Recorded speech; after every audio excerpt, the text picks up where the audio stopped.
Nació en La Plata el 28 de septiembre de 1960 y es el menor de los 4 hijos que tuvieron el geólogo Mario Egidio Teruggi, de ascendencia italiana, y la doctora en Ciencias Naturales Genoveva Dawson, de ascendencia norteamericana. Cursó la primaria en la escuela número 1 para luego transitar la secundaria entre los bachilleratos de Bellas Artes, el Colegio Nacional y el Colegio Manuel Estrada. Se graduó como licenciado en Música y Dirección Orquestal en la Facultad de Bellas Artes de la Universidad de La Plata y se perfeccionó en Francia en los Conservatorios Nacional de París y Reims.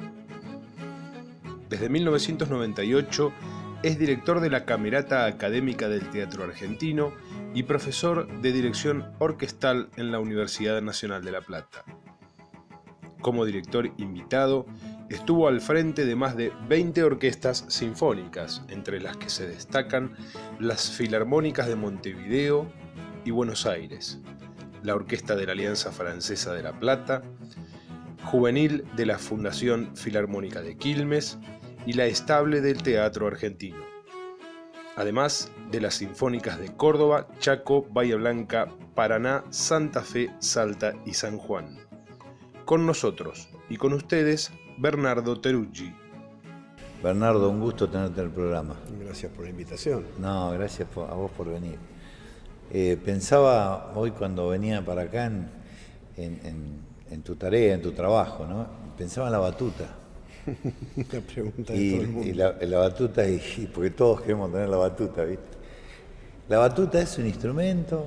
No, la batuta es lo que definimos los profesores de dirección orquestal y lo que se ve también, que uno lo puede apreciar en cualquier video de YouTube, es lo que llamamos nosotros algo que denote más la direccionalidad del índice, para marcar un tiempo y que se vea de la distancia. Tenés trombones y timbales que están a 25 metros por ahí en un teatro grande, entonces es mucho más claro. Los que lo vemos de afuera tenemos la sensación que fija la atención, como que de alguna manera... De alguna manera es un objeto incisivo que prolonga tu movimiento de brazo, claro. Entonces vos al prolongar eso visualmente y estar pintado de blanco se ve desde lejos, pero hay inclusive colegas que usan batuta de madera o color madera y hay quien no usa batuta, como grandes maestros argentinos y extranjeros. Contá un poco quién te regaló la primera batuta. Qué buena historia, porque además no pensaba en este relato, porque tiene que ver con mi historia familiar. Y bueno, un poco vamos a recorrer toda tu vida, ¿no? Tu historia familiar, toda tu carrera. Por la década del 60 larga, 68, 69, yo ya estudiaba piano. Mi hermana, que ya no está, que nos dejó joven en la época de la dictadura, su suegro era el director de orquesta y el violista del cuarteto de cuerdas junto al maestro San Pedro. Mira. Entonces, en aquella época, mi hermana me contaba historias de su suegro o su futuro suegro cuando iba y ensayaba con las orquestas y los problemas que tenía con el sonido, con los músicos. Como renegaba. Yo escuchaba. Entonces, ahí tengo un par de fotos de cuando empezaba a dirigir, que dirigía a los hijos cuando tenía 8 o 9 años. Y en cierto momento le dije a mi hermana, ¿por qué no le pedís a Pepe que me regale una batuta?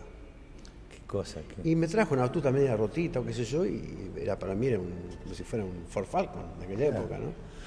Y empecé con eso pero después agarraba cualquier cosa, una pajita de trigo, cualquier palito que sea parecido. Iba al teatro y copiaba algunas cosas, qué sé yo. Ese fue el inicio, digamos, de decir, bueno, algún día, qué lindo esto, pero no pensaba ser director de orquesta. Contame cómo estaba compuesta tu familia. Bueno, mi familia paterna. Sí, mis padres mi papá era hijo de italo-argentinos y a su vez nieto de italiano.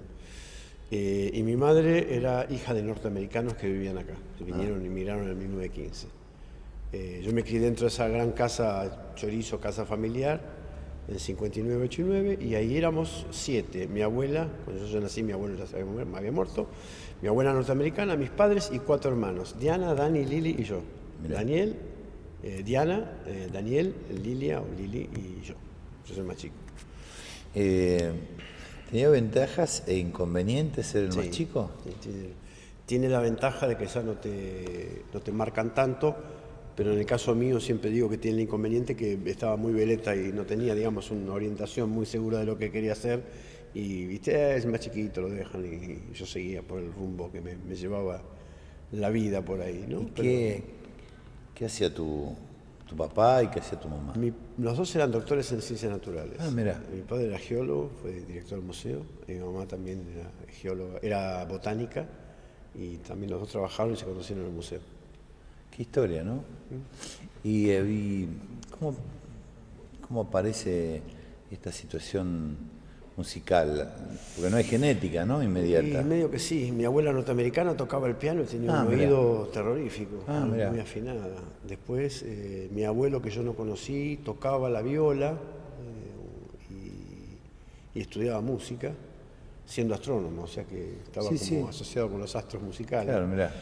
Y mi madre estudió piano, hizo danza, y inclusive algo de violín había empezado a estudiar de chica, eso es lo que recuerdo. Y mi hermano es músico, vive en París, es compositor, y ya de chico, ya música la había siempre en casa. Mi hermana había estudiado guitarra, yo empecé a estudiar piano, es decir, toda una mezcla. ¿Y la escuela primaria, escuela secundaria? La primaria la hice ahí cerca de casa, 59, 89 era mi residencia hasta los 21 que me casé.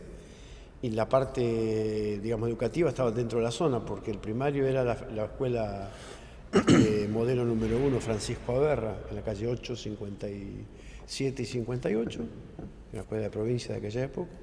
Y ahí terminé el ciclo completo. ¿Ese sentís que es tu barrio? Ya no. ¿Cuál es tu barrio? Ahora actualmente es donde estoy, 4418. Ah, mira. Es el barrio que ya siento mío, después de 8 años. Porque además estuve casado y en todo ese periodo me fui mudando, pero básicamente ahora lo siento mucho porque es muy mío, ¿no? Viste que cuando uno pasa por el lugar donde vivió de chico, bueno, ahí aparecen un montón de referencias. No, obviamente cuando yo vuelvo a la casa de mis padres, que todavía está activa, se generan recuerdos, hay un negocio ahora, y entonces me quedan siempre reflejos. La gente me ha preguntado, la gente que ha alquilado la casa de mis padres me dice, ¿vos qué te pasa cuando venís acá? Mira, la verdad que nada, me encanta venir, pero simplemente la paso bien, porque es mi casa, ahora es un bar, entonces vengo acá y disfruto, es como si estuviese jugando de chico, pero no es que añoro estar ahí, sí. A veces me olvido, sé que... ¿Hay un hecho en tu infancia o en tu infancia que te marcó, ¿no? Que fue la desaparición de tu hermana? Sí, ¿no? lo de Diana fue muy fuerte, fue en el año 76, el 24 de noviembre, y... ¿Qué edad tenías? Yo tenía 15, estaba por cumplir 16. No solo ella, sino que mi compañera de secundario, que es Claudia Falcone, en la Noche de los Lápices, estudiábamos juntos. Ajá. Y un día fui a la casa a verla y dijo la madre, se la llevaron. Esos son shocks de la adolescencia. Y que te marcan fuerte. Sí, claro. Te dejan una estela de incógnitas muy grande, ¿no?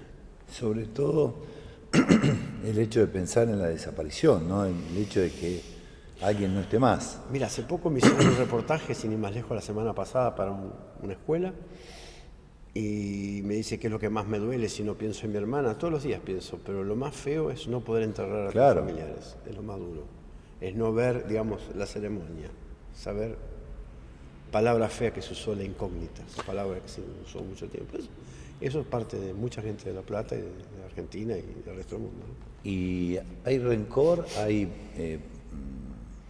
no sé si de rencor es la palabra, pero hay una situación de presencia permanente de lo que pasó, hay memoria. Hay memoria, hay, digamos, bronca por muchas cosas, pero básicamente porque por la metodología, por la ideología y por lo que nos pasó.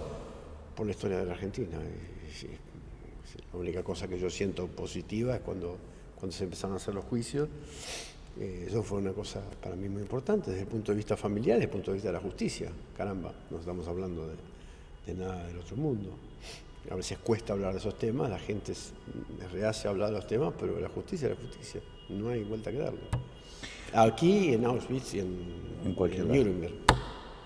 Vamos a hacer una pausa. Cuando volvamos, te voy a preguntar un poco cómo influyó esto en tu carrera musical. Bueno, dale. Ciudadanos Ilustres es auspiciado.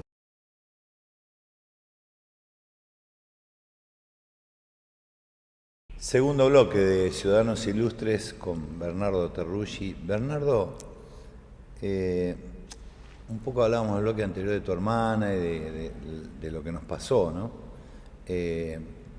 ¿Vos crees que influenció eso en tu carrera musical? Por ahí me decís, no. A ver, influenció en otro aspecto. Yo siempre, cuando la gente me pregunta, yo me acerqué mucho a la música por lo que dije alguna vez, por el entorno familiar, porque la primera que me acercó mucho a la música clásica fue mi hermana. Y mi madre me llevaba al teatro y todo. Pero había una charla más que tiene que ver con la misma historia que conté de la batuta, de Mariani, San Pedro, el cuarteto de cuerdas. Ella era fana del cuarteto de cuerdas. Y al mismo tiempo le gustaba escuchar mucha música clásica en esa época, y yo escuchaba más de ella que del resto de la familia. Y ahí fue donde yo empecé a absorber mucha música, más de la que se hacía acá y la que yo estudiaba piano en esa época. Después, cuando empecé el secundario, mi cabeza, si bien yo estaba en el bachillerato musical de Bellas Artes, yo apuntaba a ser médico, quería hacer medicina. Pero cuando empecé a volar de colegios, empecé a irme por razones lógicas, porque había mucha persecuta. En aquellos años tan mozos era muy fuerte la sensación, después de que Diana fue asesinada y mi sobrina secuestrada o desaparecida, o la estamos el hecho buscando. traumático, ¿no? Fue muy fuerte porque en el 76 y en el 77 se fue mi hermana, se fue Claudia Falcone, después se fue mi cuñado, y mi sobrina Clara Ney todavía está en búsqueda, así que estamos buscándola, y eso sigue siendo, digamos, un tema recurrente. Y después, entre medio de toda esa menezunda, palabra tanguera si la hay, yo me cambié al Nacional y después me terminé en una escuela católica porque me sentía más seguro porque me seguían, o sea que me perseguían. Yo no militaba ni nada, pero es decir, era la época de la aportación de apellido. Entonces mis viejos me cuidaron a mis dos hermanos. Mi hermano se fue en el 77 a estudiar a Francia, mi hermana se quedó conmigo, y así seguimos nuestros rumbos y nuestras familias. Yo, digamos, que terminé secundario, hice el servicio militar y al toque dije, a mí me sigue gustando la música.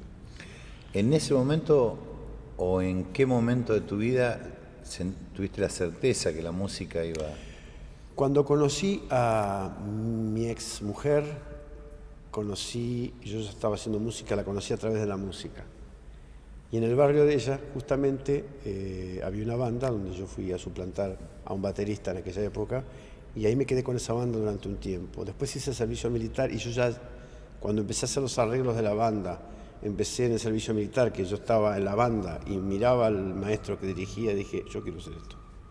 Dejé la medicina, ya en cuarto año de bachillerato, estaba con la cabeza en otro lado. Hacía rock and roll, hacía folclore. ¿No te importaba si ibas a vivir de eso o no? No, todavía no lo pensaba. Recién lo pensé cuando salí del servicio militar, que empecé Bellas Artes y el servicio me lo cortó al medio y después seguí. Pero ahí hubo un parate de decir, no importa, yo no lo voy a hacer. Qué increíble, ¿no? El servicio militar en una situación como la que había pasado tu familia. Sí, fue bastante complicado. Yo tuve suerte, ellos sabían quién era yo, y yo... digamos, en ese momento me quedé en el molde, hice todo lo posible por pasar desapercibido. Claro. Era una obligación del Estado, había que pasarla, no tenía chance. Tuve suerte de que un primo me acomodó para quedarme en la banda, y quedé en la banda musical, que era lo más sano y más cercano a la realidad que tenía yo como músico. Viste que uno siempre tiene esa situación de añorar algunas cosas. Sobre todo de la infancia o de momentos de la vida que... ¿Hay algún instrumento que no tenés, que añorás? ¿Instrumento musical que estaba en tu casa? Y sí, yo el piano de cola que tocaba mi abuela, que tocaba mi hermano, que toqué yo, que tocó mi madre. Lo tiene era mi hijo. Está muy venido a menos, pobrecito, y hay que ponerle una fortuna para volverlo a arreglar. Lo que pasa es que yo no tengo espacio para tenerlo. Claro.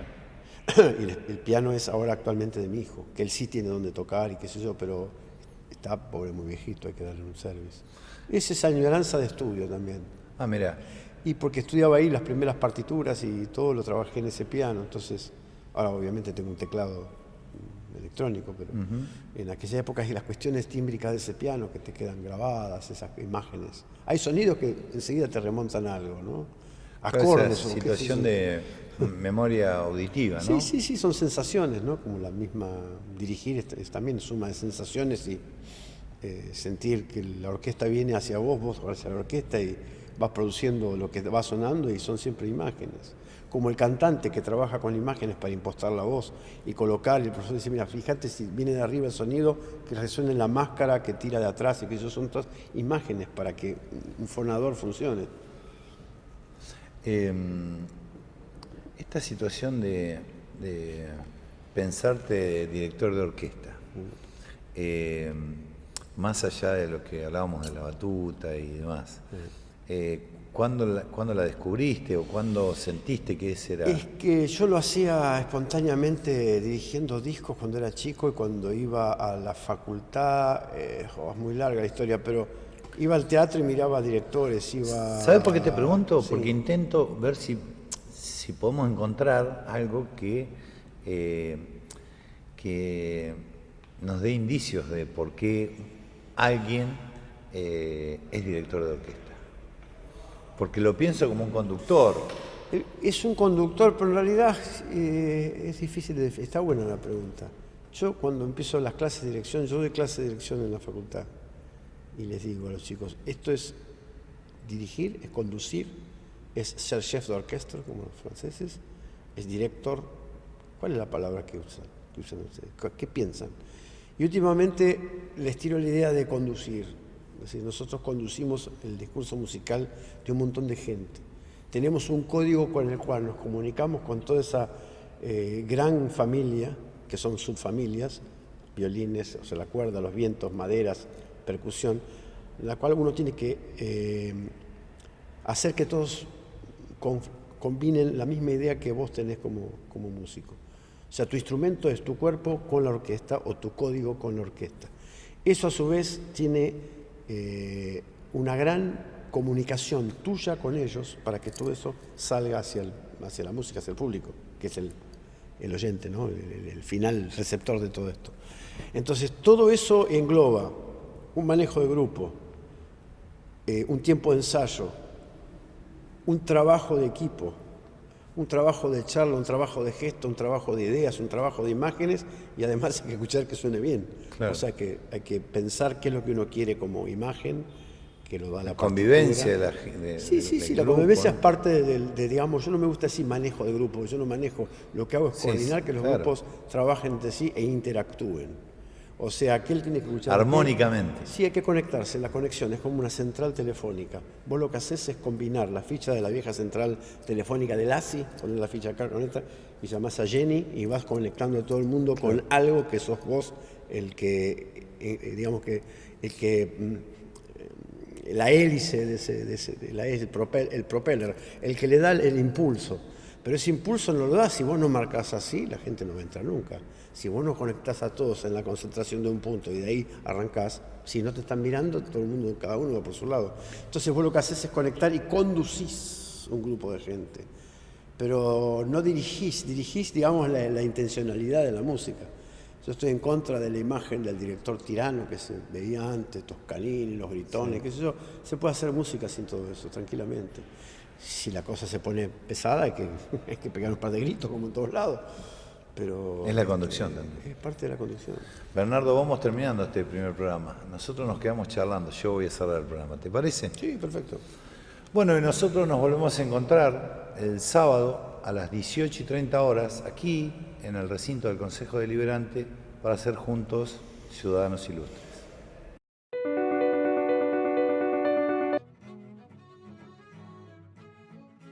Segundo programa de Ciudadanos Ilustres con Bernardo Terruggi. Bernardo, recorríamos tu historia de vida, un poco mezclado con cuestiones que tienen que ver con la música. Yo pensaba en esto de conducir, de ser director de orquesta, ¿no? ¿Es más fácil o más difícil conducir una orquesta, ser director de orquesta de una orquesta de gente joven o de gente que tiene más años? Yo pongo todo en el mismo nivel. Mucha gente dice, el director no hace nada. Sí, posiblemente desde el punto de vista técnico, sí, tenemos una técnica incorporada, pero tiene el mismo nivel de profundidad que un profesor compositor o un profesor de análisis o un instrumentista. Los pibes en la facultad me dicen, pero ¿cómo estudio esto? Con técnica. ¿Cómo estudia el pianista? Con técnica. ¿Cómo estudia el violinista? Te lo pregunto por las técnica. situaciones de mañas que tienen en cualquier profesión o oficio, ¿no? Maña, ¿qué es eso? No hay una maña. El músico no toca mal porque es mañoso. No existe eso. El músico toca. Vos sos el que conduce. Vos Claro. querés así o querés así o querés así. ¿Cómo querés que suene? ¿Cuál es tu imagen? ¿Qué es lo que vos te imaginás hoy hablábamos de la Colimba, de la Marcha de San Lorenzo? ¿Qué te imaginás de la López Pereira? ¿Qué te imaginás de la Quinta de Beethoven? ¿Cuál es tu imagen sonora previa en tu cabeza? Eso hay que trabajarlo. ¿Vos pensás qué le querés sacar a cada músico, a cada instrumento? Trato de sacarle a la orquesta lo mejor y a cada solista lo mejor que da. Con jóvenes, con los coros, con orquestas profesionales y con lo que tengo adelante. A veces me preguntan mucho, ¿cómo haces con el tema disciplinario? No hablo de la disciplina, sino me pasa habitualmente, la gente falta mucho en Argentina. No digo en las orquestas profesionales, que también la gente a veces tiene problemas o se le complica con el problema de transporte. No o llega son tarde. muchos. Entonces vos dame cualquier grupo, pero que estén todos, y yo con tiempo lo saco. ¿Qué crees que hace que nuestra ciudad tenga la producción que tiene de directores orquestales y Hoy corales? tiene una universidad y que está muy bien hecha la parte de dirección orquestal. Muchos coros aparte. Sí, está la parte coral y la parte orquestal. Yo lo separo porque coros hay muchísimos, Sí. orquestas no tanto. Entonces, en el tema de orquesta hay dos cuestiones. La carrera se ha hecho, digamos, popular o famosa, porque ya que estamos en el tema, está solamente aquí y la UCA en Buenos Aires. Y el Conservatorio Manuel de Falla o los institutos de Son Buenos Aires. los dos únicos lugares. En Y Argentina. básicamente sí, después en el interior, ¿dónde es que hay? Ahora no me acuerdo. ¿Tenés muchos alumnos del interior? Tengo, últimos 3 o 4 años, tengo camadas de chilenos y colombianos Ah, mirá. y ecuatorianos. Ahora menos, pero los chicos que están... ¿Y de las provincias del interior? Sí, pero no tanto. Eso fue hace unos meses atrás. Es variable.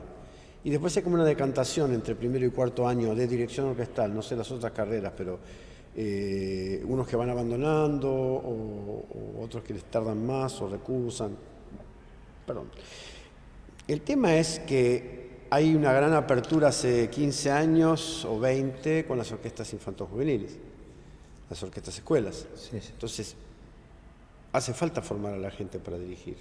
No importa el nivel, si es filarmónica, si es orquesta estable del teatro argentino o lo que sea. La técnica básica se estudia. Aprender la dirección, aprender a dirigir es parte de un oficio que además de ser músico hace que vos te formes un poco en la conducción de todos los instrumentos y saber cómo concertar todos los instrumentos, la idea de la imagen para la cuerda, para la madera, para los vientos, para la percusión, saber qué es lo que vos querés que suene. Y eso es lo que hace la carrera, formarte técnicamente para que vos puedas comunicar eso y sacarle ¿Y al qué equipo lo tiempo mejor. demanda formar un director de orquesta? Toda la vida, como un médico, qué sé yo. Mi viejo médico lo que encontraba tenía 70 años. Y digo, ¿cómo te va? ¿Qué hiciste? Estoy estudiando. Y tenía revista de medicina.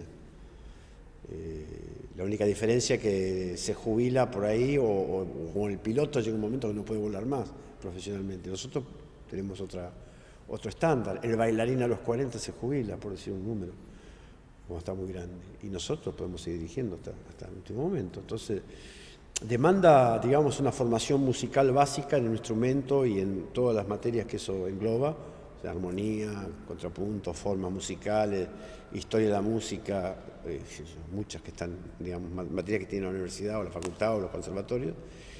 Después tocar música en equipo, música de cámara, tocar con otra gente, tocar en equipo, y después viene la parte donde vos, digamos, decís, bueno, yo ahora todo este equipo de gente que ya traspasa los 15, 20, 30 músicos, voy a coordinar yo para que vayan a ir todos juntos. Entonces lo primero que manejás es el pulso y el tiempo.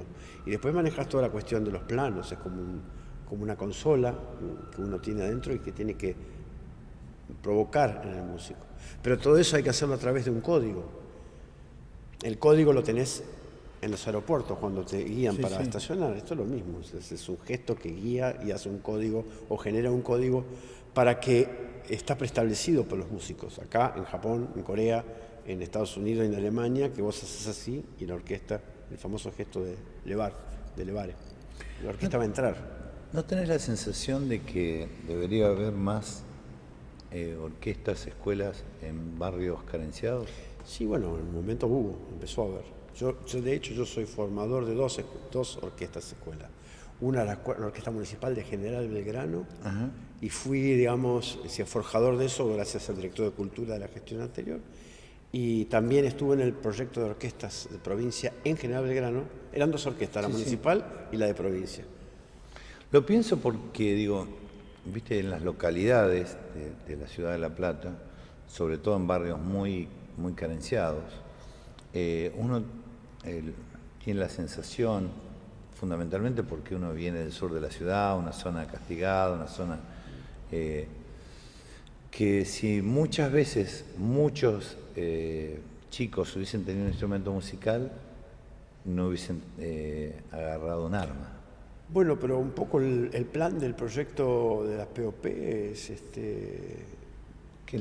proyecto de orquesta provincial. Fue, digamos, impulsado para eso en su momento. No nos olvidemos de que el plan de orquestas infantiles aquí es un poco la absorción de Venezuela. Venezuela no es Argentina. Claro. Argentina tiene otra cabeza, tiene otra dimensión, tiene otra problemática social totalmente distinta, similares, pero no es lo mismo. Y el proyecto de arriba hacia abajo en Venezuela era distinto cuando se formó. Tiene otra formación. Acá hubo gente que se ocupó de que esto empezara a funcionar. De hecho, Chascomús fue la primera orquesta escuela. Valeria Atela fue la primera que lanzó la orquesta escuela de abajo. Y de ahí empezó a aparecer todos los proyectos de orquestas escuelas gracias a provincia y a nación. Entonces, eso fue lo que fue creciendo. Después, bueno, por cuestiones también de cambio político, hay grandes cambios en estos momentos, estamos viendo qué pasa. Yo siempre estoy cerca de eso porque tengo una orquesta académica que está dentro del teatro argentino. Claro. Pero como yo fui forjador de una orquesta y medio nombrado para arrancar la orquesta de provincia, después la dejé para que trabaje gente joven, me quedé con General Belgrano hasta la última gestión y después sigo mi actividad en el teatro argentino con una orquesta de jóvenes, que hasta el día de hoy es lo que más placer me da. Pero además dirijo orquestas profesionales por todos lados. Entonces, la orquesta escuela es la base de lo que se habla. No sé si es agarrar o no un arma, seguramente que es un paso que evite todo este problema. Pero creo que las orquestas han sido forjadas para eso. Que funcionen o no funcionen en determinados barrios, a veces no son problemas de la organicidad del programa, a veces hay problemas económicos, no llega el dinero, es difícil, hay que educar a la gente para que vaya todos los días a la escuela, el sistema de Venezuela es toda la semana, aquí es distinto, son 2 veces por semana, claro. Es otra problemática, no es ni mejor ni peor, es distinta. Vamos a hacer una pausa y seguimos charlando. ¿Cómo no? Ciudadanos.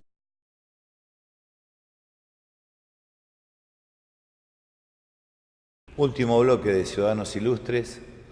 Bernardo, en este camino de aprender y de ver cómo nos desasnamos, contanos un poco qué diferencia hay entre una banda y una orquesta. Bueno, la orquesta y la banda tienen básicamente un funcionamiento desde el punto de vista de ejecución y de códigos que hablábamos de conducción iguales. O sea, ambos organismos necesitan un director y ambos organismos están compuestos por familias. Las bandas, tradicionalmente llamadas bandas, vienen de la banda militar del ejército. y las orquestas vienen de la orquesta sinfónica o del repertorio sinfónico. Las bandas, con los años, se transformaron a principios del siglo XX, sobre todo en Estados Unidos, en ensambles de vientos, wind ensembles. Y las orquestas siempre fueron orquestas, o sea, siempre fueron genéricamente orquesta con cuerda, vientos, bronces, o sea, instrumentos de madera, instrumentos de bronce y percusión, timbales, bombo, platillo. La banda evolucionó hacia los 1920, 1930, Sousa, 1910, 1920, 30, 40, hasta que finalmente quien le da un formato de ensamble de vientos es un tal compositor Paul Hindemith, donde plantea una orquestación liviana. ¿Por qué? Porque las bandas militares, para ser escuchadas al aire libre, requieren de muchos instrumentos grandes de madera y de bronce para ser escuchados, porque su lugar de tradición es al aire libre. Mientras que la orquesta se hace en recintos como este, son teatros, como el Salón Dorado de la Municipalidad, lo mismo. Entonces, la banda que se transforma de banda de marcha militar, o de banda de guerra, o de banda de marchas puramente, se va transformando primeramente en Estados Unidos y en otros lugares del mundo, como en Italia, que tiene su banda italiana, en bandas de concierto. Claro. ¿Cuál es la diferencia? Que por lo general no tiene ningún instrumento de cuerda, salvo algunas excepciones. Se pone generalmente un contrabajo o dos, y algunas bandas, como la banda de la Fuerza Aérea de Estados Unidos y la banda municipal de Buenos Aires y la de Montevideo que yo conozco, tienen 4 o 5 violonchelos. Después todo lo demás es instrumento de viento. No hay violines, no hay viola ni nada. El repertorio de uno tiene transcripciones de sinfonías o marchas militares, mientras que la orquesta sinfónica tiene su propio repertorio, como Beethoven, Bach, Mozart, lo que vos sueñes, o compositores actuales, o mi hermano, o cualquier otro compositor que escribe para orquesta. También puede escribir para banda, o sea, un ensamble de vientos. Lo que pasa es que hoy en día se tiende a hacer bandas como equipos de vientos más chicos, o sea, 45, no más de 45 o 50 ejecutantes. Porque ya cuando lo sobredimensionás, los balances son muy gordos, ¿no? Es imposible hacerlo tocar suave. Decime, Bernardo, un músico que te impresione, que vos digas, que te deje sin palabras, si es que lo hay. No, me impresionan mucho, porque no puedo dar un solo nombre. Me impresionan, me sorprenden todos. ¿Y una referencia? Sí, una referencia a Brahms, las 3B, Bach, Brahms, Beethoven. Cualquier obra de ellos tres, de las más conocidas, seduce a cualquiera. ¿Y de rock nacional? De rock nacional. Y yo escucho, me gusta Soda Stereo, está bien que no es actual. No importa. Soda Stereo me copa, en una época me gustaba la Versuit. Y el rock nacional quedó hace mucho, quedó en los 70. Claro. Mi hijo, siempre hablamos del tema del rock. El rock ya no es lo de la época del 70, no solo el extranjero, sino el nuestro. Después de Sui Generis, después de Cerú Girán, después de un montón de cosas. Y viste que a Spinetta le preguntaron y dijo Cerú. No hay mucho más. Es decir, hay muy buenas bandas, Sí. pero no, yo me quedo, los que me pegan fuerte, Soda, y que yo ahora me sale en una época que estaba muy loco con Versuit, me gustaba mucho. Contame qué va a hacer durante el año, qué planes tenés. Mira, este año estamos ampliando la camerata académica del Teatro Argentino a hacerla lo más sinfónica posible. Los chicos entran por concurso y estamos cubriendo vacantes. Ya hicimos nuestro primer concierto, ahora el segundo lo hago yo el 26 de agosto en la Sala Piazzolla. Después vamos a hacer una ópera de Rossini. ¿Cuántos músicos? Y estamos hablando en el orden de 30 y pico, 40 jóvenes. Pasa que los concursos hay que llamar porque como digamos ellos están trabajando, digamos, como una especie de ayuda con profesores que le dan clases, qué sé yo, no es igual que en una orquesta profesional, no es un cargo, no es un trabajo. Entonces es complicado porque a veces chicos que vienen de Buenos Aires, hay chicos que vienen de Varela, hay chicos que vienen de Buenos Aires, otros que vienen de Berisso, vienen de todos lados también. Contame Entonces, un poco cómo está compuesta tu familia. Bueno, Familia actual. La Hoy actual, hablamos de la yo familia estoy, paterna. digamos, estoy yo, vivo solo, mis 2 hijos, y tengo un nieto de mi hijo mayor, ¿Y cómo va con la genética musical ahí? muy fuerte. Mi hijo es músico, lo que pasa es que no hace música profesionalmente, y el chiquito es terrible, tiene casi 2 años, y está muy metido está con todo. Se te ilumina la cara. Y porque está Claro, todo a flor de piel. claro, Yo claro. lo veo relativamente poco, una vez por semana, 2, pero el padre le pone estímulo permanente, le pone música y tiene pasión por todo lo que sea música, ritmo y no sé, me parece que le gusta mucho, pero de ahí a que él haga su carrera, su idea y nunca se sabe, ¿viste? Tenés que dejarlo como hacen Que corran. que corran. Vamos terminando el programa. Siempre le pregunto a los invitados cómo se llevan con la política y cómo se llevan con Dios. Con la política yo nunca milité. Tengo mi corazón puesto en los derechos humanos, puesto en el último gobierno, sobre todo los últimos 15 años. Y para mí las cosas más importantes de la parte de lo último que tuvimos como gobierno, digo, del gobierno anterior, es toda la parte que hablé hoy que a mí me tocó de cerca. Es decir, poder reivindicar los derechos humanos, la búsqueda de mi sobrina, la reivindicación del circuito Camps, o sea, la reivindicación... Sí, que fue una política de Estado. Sí, que para mí fue muy importante porque yo sufrí mucho, sufrí como todos los que padecimos esa época, no necesito decir que sufrí, ayer una amiga me decía, no, pues yo sufrí, vos sufriste más que yo perdí mi... El sufrimiento es uno solo. Es como el robo, robás 100 o 1000, pero el robo es el mismo. Entonces, qué sé yo, el dolor lo hemos padecido todos. Mis padres se fueron sin encontrar a su nieta. Chicha Mariani sigue buscando, la asociación sigue buscando, nosotros seguimos pensando y buscando que ella debería aparecer. Pero mi corazón está todavía en esa gestión de cosas que vos brillás, porque hubo un intento. Hay que sacar el sombrero a Alfonsín. Sí, claro. No podemos negar a Alfonsín, es parte Ni de hablar. la historia. Y todo eso hace que la continuidad, que ya sabemos cómo fueron los gobiernos, cuando empezó digamos, a remontar toda esta cuestión y realmente se empezó a hacer los juicios en serio, la cosa empezó a sentirse, yo me sentía muy cómodo, aún me siento cómodo. ¿Y con Dios? Te lo pregunto también a partir de esto, ¿no? Sí, que hablamos. Dios tuvo un lugar en mi vida. Después, como que uno va encontrando a Dios en otras cosas. La gente piola. Pero sos creyente, ¿no Y sabes? un poquito, sí. Lo que pasa es que, qué sé yo, uno va cambiando, va viendo las cosas De otra manera. de otra manera. Yo tengo cierta espiritualidad, no lo puedo negar. Y claro. Es inevitable. Tenía una amiga que la primera vez que me vio dirigir la banda municipal de Buenos Aires me dice, te vi antes de empezar el concierto que hacías así, es como que mirabas arriba y te encomendabas algo. Sí, le digo, es como una especie de reflexión interior, de entrega, ¿no? De entrega a algo que es muy lindo. Y era ese concierto, yo no me había dado cuenta de lo que hacía. Y vos sabés que sí, que me daba cuenta que en esa época, no ahora por eso es más largo, estaba como, no era miedo tampoco, era concentración.